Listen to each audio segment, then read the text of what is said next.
The three models of communication. Good day everyone, I am Joyji Anapigo and I am the first supporter of our group. Today, my task is to discuss the linear communication model of Aristotle, and then I'm going to compare and contrast it from the other model of communication.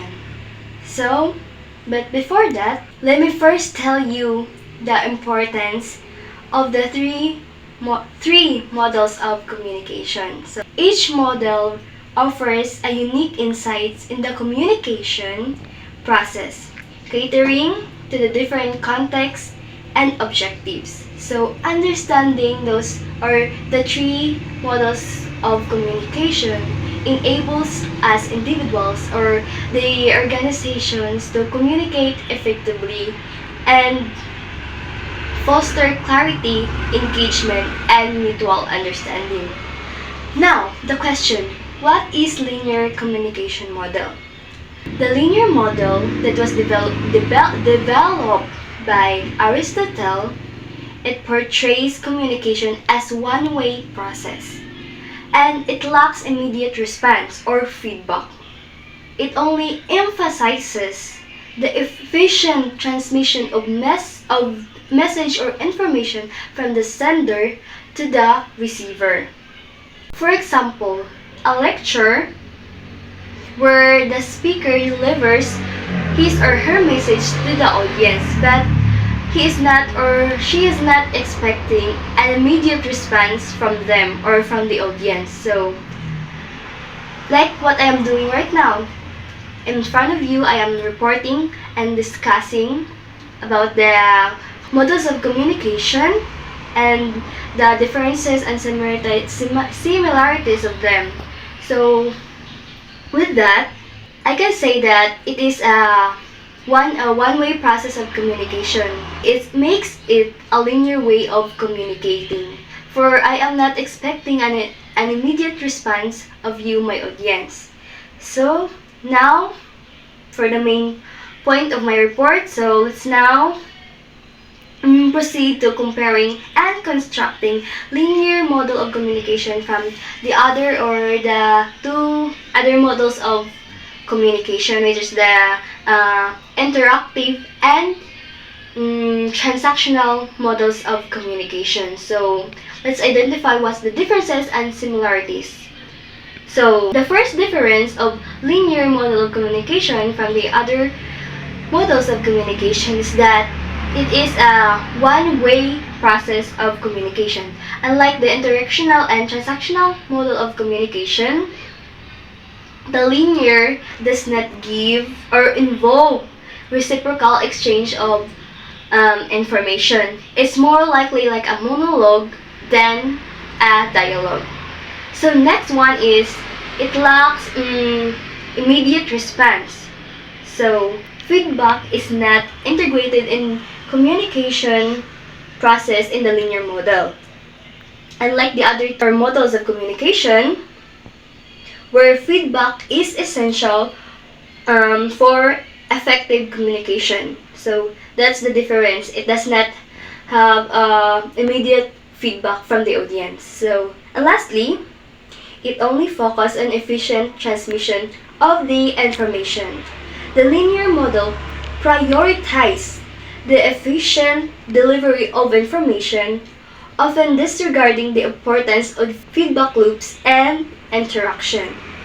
And now I'll highlight the similarities of linear and interactional models. So as you can see in our visual aid, we put there more structured and less dynamic. Because both the linear and interactional model of communications are more structured and less dynamic compared to the other one, which is the transactional model of communication. Because both of them follow a predefined sequence of sender, then message, and receiver, whereas the transactional model, on the other hand, emphasizes simultaneous encoding and decoding of messages. So, with that, understanding the importance of communication models help us in tailoring communication strategies to communicate, help us to communicate or express our feelings to the audience or to the receiver to suit specific context and objectives. So, while the linear model of communication offers simplicity and objectives, it offers simplicity and clarity in message translation. It lacks richness and adaptability of the interactional and transactional model. So the thing that lacks in linear mode of communication is the richness and clarity in the message transmission. So which fosters two-way communication and mutual understanding in the interactional and transactional model. So now let's proceed to the next model of communication, the interactional communication, which focuses more on relational aspect of communication. So unlike linear, which may lack opportunities in building relationship, and transactional, which may focus more on achieving communication goal, interactional communication aims to foster mutual understanding, trust, and connection between communicators.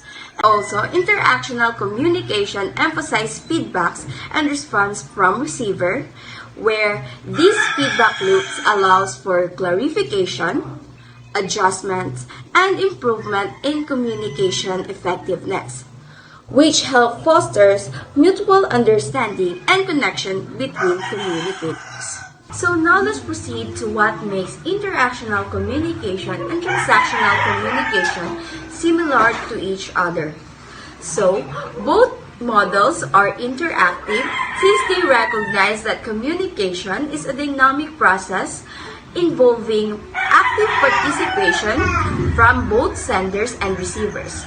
And also, both of these models allow mutual influence since they recognize that communicators mutually influence each other during the interaction, meaning that both parties play an active role in shaping the communication process and its outcome.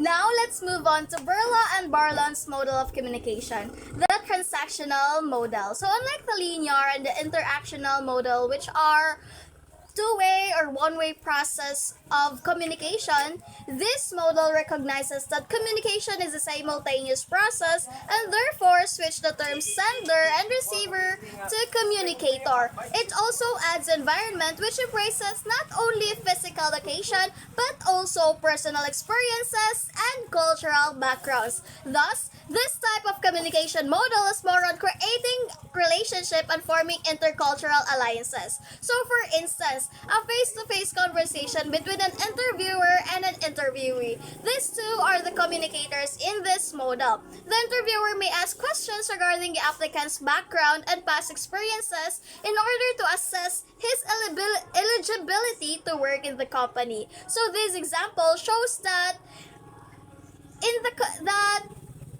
the communicators and environment elements are present and important for the communication to happen or take place. Another factor that is recognized in this communication model as well as in the linear model of communication is the noise. So they both recognizes the presence of the noise in the communication. So this noise pertains to the distractions that interferes or intervenes in the transmission of the messages when the communication take place. So in the linear model, noise is solely on the external factors, for example, loud music while trying to converse. The transactional model, however, says that there are two types of noise.